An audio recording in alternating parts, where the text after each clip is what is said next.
Assalamu alaikum students. Welcome to the next lecture of network security.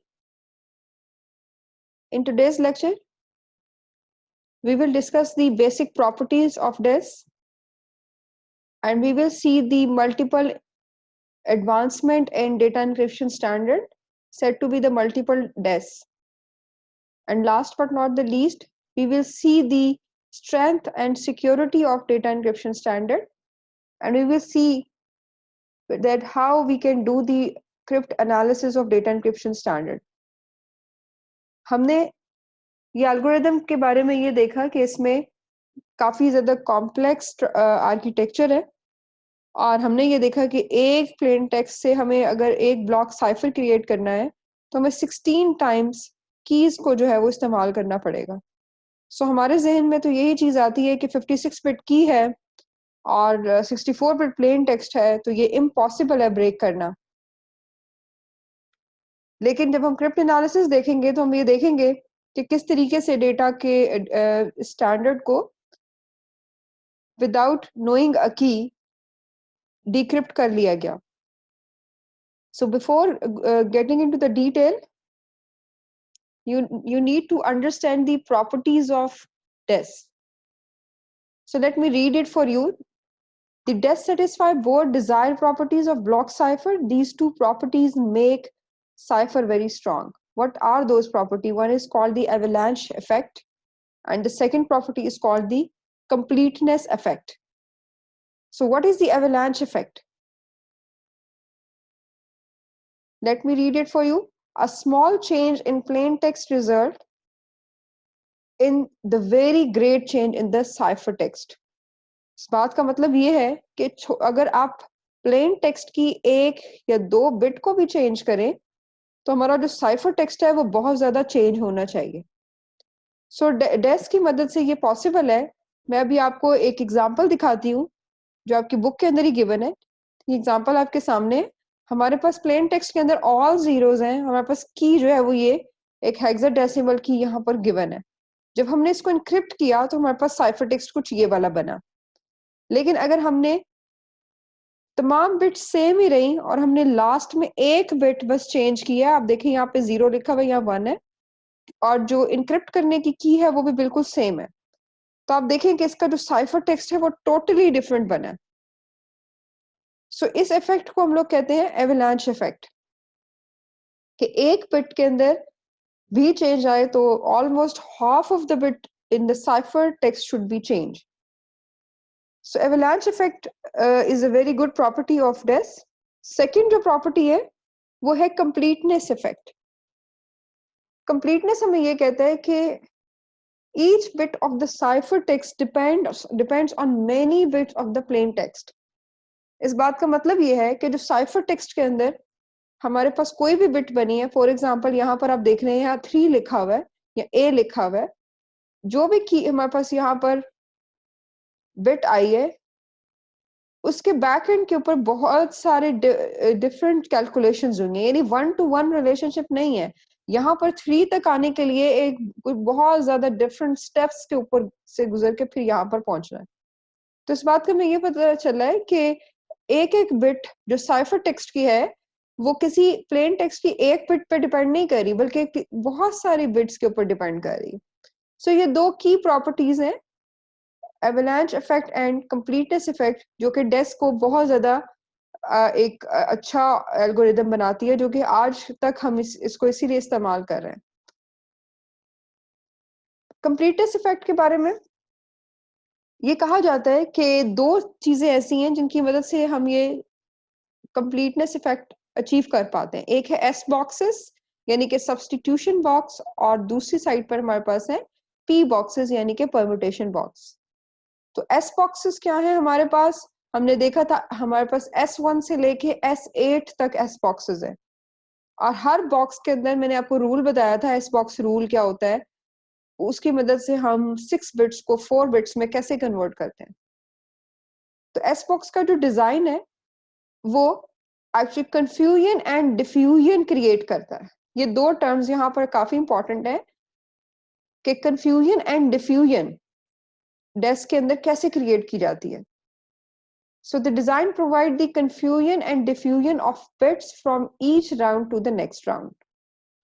So confusion और diffusion को आपकी book में किस तरह से डिफाइन किया गया है वो यहाँ पर मैंने लिखा हुआ है.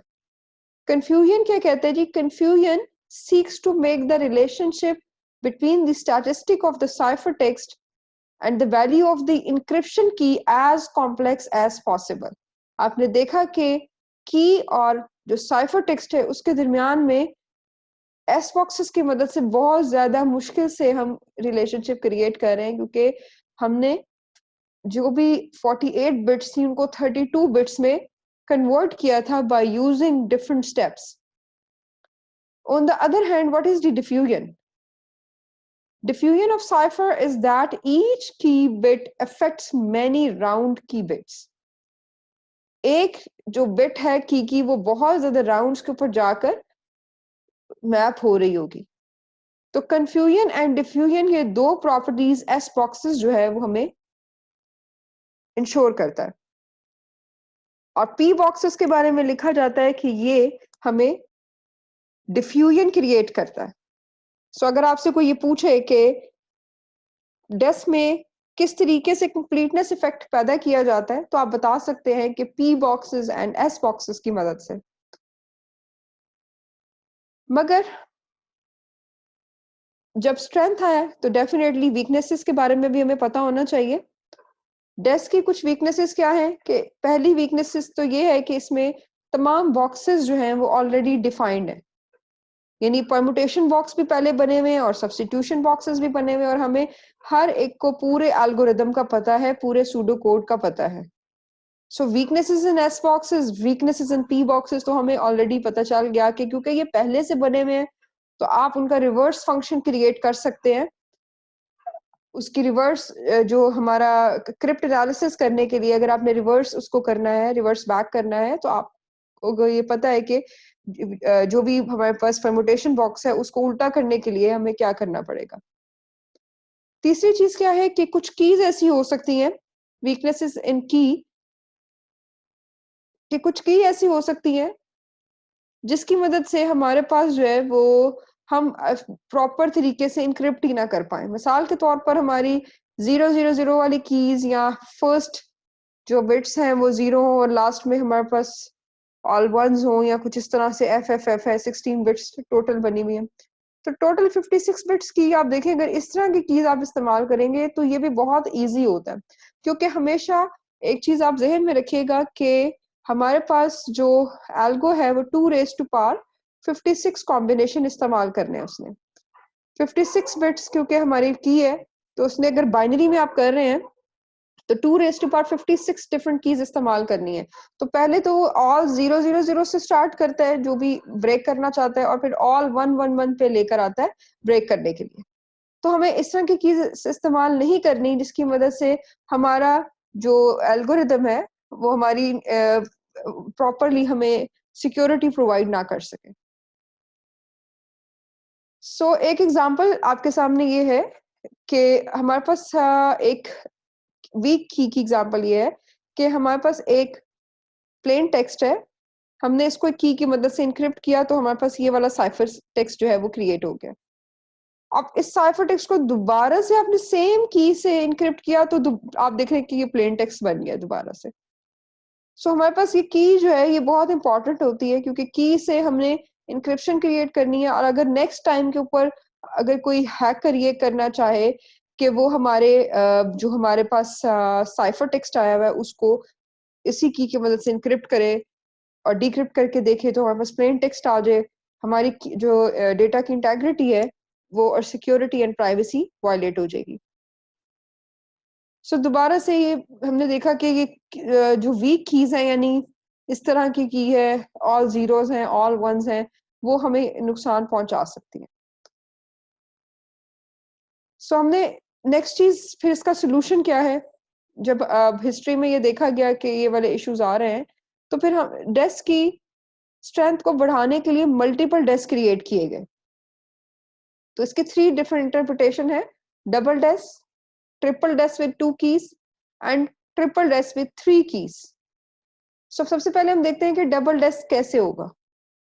डबल डेस्क का मतलब ये है कि आपने जो प्लेन टेक्स्ट लिया आपने उसको इनक्रिप्ट किया विद द की 1 और फिर जो जवाब आया उसको फिर दोबारा इनक्रिप्ट किया विद की 2। आपने क्या किया कि आपने डेस्क की स्ट्रेंथ बढ़ा दी, यानी कि आपने कीज डबल कर दी हैं। 56 बिट की से आपने की 1 जो प्लेन टेक्स्ट है इसको इनक्रिप्ट किया, फिर दोबारा इनक्रिप्ट किया, तो इसका मतलब ये है कि आपने डबल टाइम 2 टाइम्स आपने की इस्तेमाल की है, यानी 56 प्लस 56 112 बिट्स इस्तेमाल हुई है। तो इससे इसका मतलब ये नहीं है कि ये आपने ये डिक्रिप्ट नहीं हो सकता विदाउट नोइंग अ की, या इस पे हैकिंग नहीं हो सकती। सिर्फ हमने ये किया कि हमने टाइम को थोड़ा बढ़ा दिया है। अगर हम ये कहें कि 56 बिट की जो थी हमारे पास, उसको ब्रेक करने के लिए 5 मिनट लगते हैं, तो आपने इसको डबल कर दिया, तो उसका मतलब ये है कि इसको जो भी हैकर होगा उसको 10 मिनट लग जाएंगे। तो ये हमारा सेम प्रोसेस है। इसी तरह डिक्रिप्ट करने के लिए भी हमें ये वाली की चाहिए।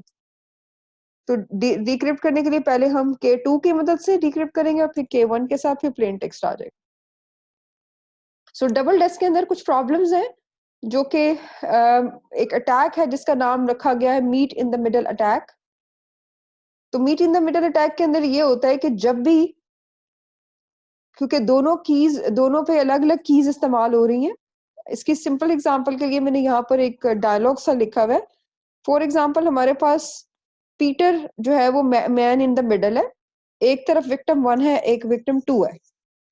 ओके, ये दरमियान में क्या कर रहा है, क्योंकि 2 टाइम्स इंक्रिप्शन हो रही है, तो आप सबसे पहले इसने सेंड ओवर योर की, उसने फर्स्ट और सेकंड विक्टिम दोनों से की मंगवा ली और की एक्सचेंज कर दी है। और फिर उसने क्या किया है, उसने कहा कि इस अकाउंट नंबर के अंदर जो है वो मुझे कुछ पैसे पोस्ट कर दो। तो जिल ने जैसे ही वो मनी डिपॉजिट किया तो वो रॉन्ग अकाउंट में, क्योंकि मिडल के अंदर वही आ रहा था, उस जगह पे इंफॉर्मेशन पहुंच गई है।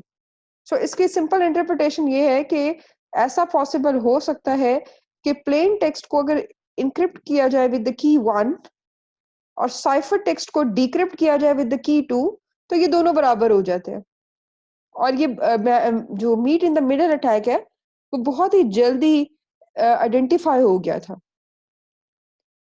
क्योंकि कहा यह जाता है कि के डैश और K two dash is equals to K one and K two with high probability. So इससे कोई फायदा हासिल नहीं हुआ, यानी हम तो ये चाह रहे थे कि हमें हमारी जो सिक्योरिटी है वो एक लेवल इंक्रीज कर दी जाए, मगर उससे हमें कोई खास फायदा हासिल नहीं हुआ। उल्टा हमें एक थर्ड टाइम यानी मिडल के अंदर हमें अटैक का सामना करना पड़ा। तो 2 raise to power 56 and 2 raise to power 56 ही कीज इस्तेमाल हुई, ना कि 2 रेज़ टू पावर 112 कीज इस्तेमाल हुई। सो स्ट्रेंथ दोनों की, यानी सिंगल डेस्क और डबल डेस्क की सेम स्ट्रेंथ है। तो फिर इसका एक सोल्यूशन नेक्स्ट आ गया जी, triple desk with 2 keys. Plain text को पहले इनक्रिप्ट करेंगे विद द K1, यानी पूरा प्रोसेस जो मैंने आपको बताया वो इंक्रिप्शन होगी, और फिर K2 की मदद से डिक्रिप्ट किया जाएगा, यानी उल्टा रिवर्स फंक्शन किया जाएगा। फिर जो जवाब आएगा फिर उसको दोबारा से K1 के साथ इंक्रिप्ट किया जाएगा। So this has made some strength इसमें, क्योंकि इसमें इंक्रिप्शन ही नहीं हो रही बल्कि मिडल के अंदर आप देख रहे हैं डिक्रिप्शन यानी रिवर्स फंक्शन लेकर आ रहे हैं। सो प्लेन टेक्स्ट से फिर इंक्रिप्शन और फिर डिक्रिप्शन और फिर इंक्रिप्शन, और यहाँ पर सिर्फ 2 कीज इस्तेमाल हो रही है, K1 एंड K2। इसकी जो ब्लॉक डायग्राम है वो भी आपके सामने नजर आ रही है आपको। K1 फर्स्ट के लिए में K1 यूज हुआ, फिर K2 हुआ, फिर K1 हुआ। और फिर इसकी स्ट्रेंथ को मजीद बढ़ाने के लिए, यानी 56 प्लस 56 प्लस 56 बिट्स बढ़ाने के लिए 3 डिफरेंट कीज इस्तेमाल की गई।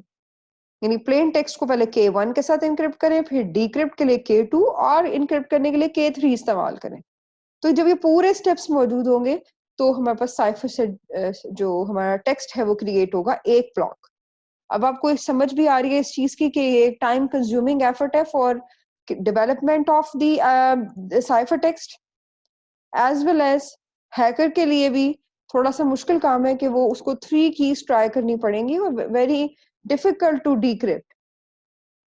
सो ट्रिपल डेस्क तक ये चीज जो डेस्क है इसके अंदर बहुत ज्यादा इसकी टाइमलाइन अगर देखी जाए तो उसमें काफी ज्यादा चेंजेस आती चली गई।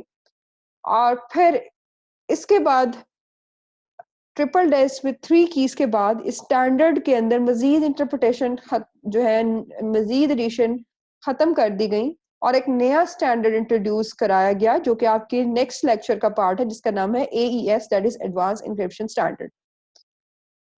सो अगला सवाल ये है कि क्या ये पॉसिबल है कि डेस्क के अंदर हम ब्रूट फोर्स अटैक कर सके? तो this is possible by using different softwares. You need 2 raised to power 56 possible keys. आप इतनी कीज बना के अपने सिस्टम से रन कर लें तो हमारे पास ये ब्रूट फोर्स अटैक जो है वो पॉसिबल होगा। हिस्टोरिकली अगर देखा जाए तो देखा गया 1999 के अंदर डेस्क की मदद से जो डेस्क को डिक्रिप्ट किया गया था विदाउट नोइंग अ की इन 22 आवर्स एंड 15 मिनट्स और टुडे इज 2020। तो आप समझ सकते हैं कि ये विद इन 5 मिनट्स का काम भी नहीं रह गया। सो इसकी सिक्योरिटी आज भी बहुत से लोग इसको इस्तेमाल कर रहे हैं डेटा को इनक्रिप्ट करने के लिए, एक जगह से दूसरी जगह भेजने के लिए। सो आप ये नहीं कह सकते कि डेटा इनक्रिप्शन स्टैंडर्ड बिल्कुल ही ठीक तरीके से काम नहीं कर रहा। इसके अंदर स्ट्रेंथ तो है जो आज तक इस्तेमाल कर रहे हैं। So thank you very much students. अब हमारा डेटा इनक्रिप्शन स्टैंडर्ड कंप्लीट हो गया है जिसमें हमने डेटा के डेटा इंक्रिप्शन स्टैंडर्ड की इंक्रिप्शन को देखा, फिर हमने ये देखा कि उसमें किस तरह से फंक्शंस कितने होंगे, उसके अंदर राउंड्स कितने होंगे, फिर हमने ये देखा कि की कैसे जनरेट होगी, की कंप्रेशन कैसे होगा, और आज के इस लेक्चर के अंदर हमने ये देखा कि डेस्क की स्ट्रेंथ क्या है, कौन से पॉसिबल अटैक्स हैं जो डेस्क को वीक बनाते हैं और वो कौन सी ऐसी प्रॉपर्टीज हैं जो डेस्क को इम्पोर्टेंट एंड अच्छा एक एल्गो क्रिएट करती है। So thank you very much students.